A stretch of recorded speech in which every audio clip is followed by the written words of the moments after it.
Located just north of the town of Lynchburg, Amherst County is on the eastern edge of the Blue Ridge Mountains, and the shade from these mountains make this an ideal place to raise cattle. Not only does the shadow keep cattle and other livestock cool in the summer months, it also helps produce ideal grass for them to graze. We've always been large for cattle. What we're seeing is kind of a transition to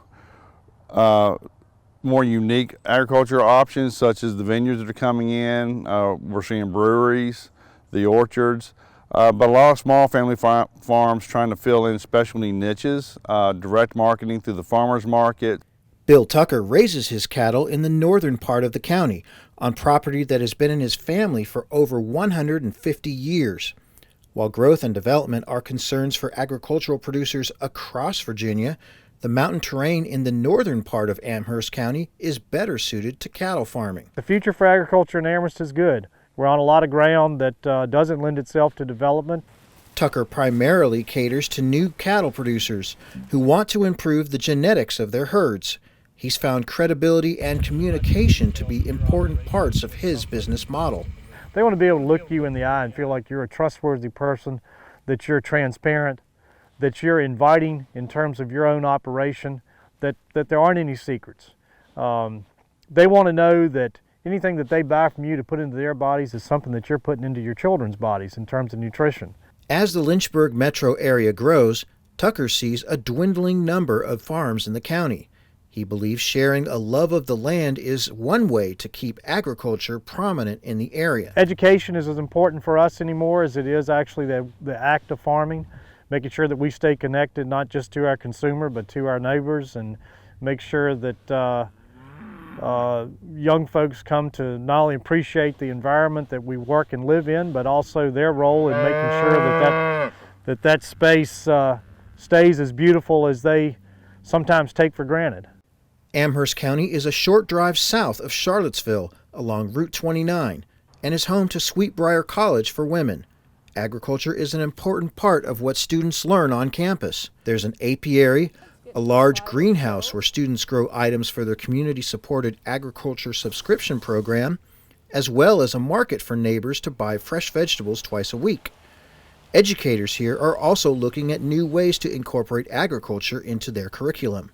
This is the first year where we've offered our Leadership in Sustainable Agriculture and Food Systems Certificate Program, which is available to students in any major at the college who want to develop this expertise in sustainable agriculture and food systems, really drawing on the resources of our campus. There are 369 farms in Amherst County, covering 78,812 acres.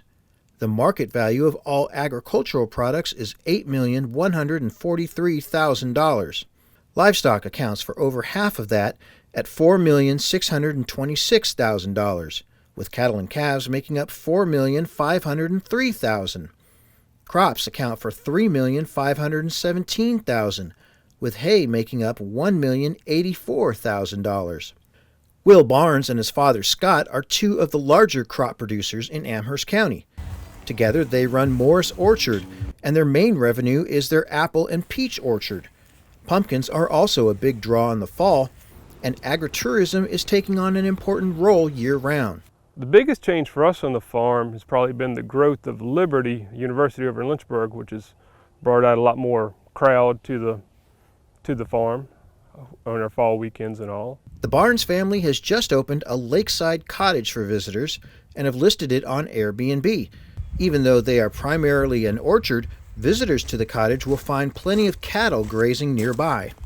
Christine Vrooman and her husband Dennis were veterinarians in Virginia Beach for most of their careers and retired to Amherst County for a change of scenery. What they found instead was something unexpected, both for them and the wine industry. They were able to grow Pinot Noir grapes successfully, something hard to do anywhere in the U.S. other than Oregon, and basically unheard of on the East Coast. Virginia, in the last 10 years, has really catapulted to the world stage in the quality of wine it's able to produce.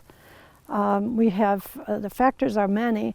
We had a very friendly state government. It was offering a lot of funding over those years.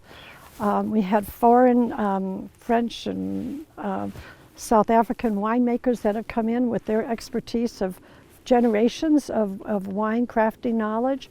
A lot of research going on at Tech, and a lot of collegiality within members of the industry, sharing what worked for them, what doesn't work for them.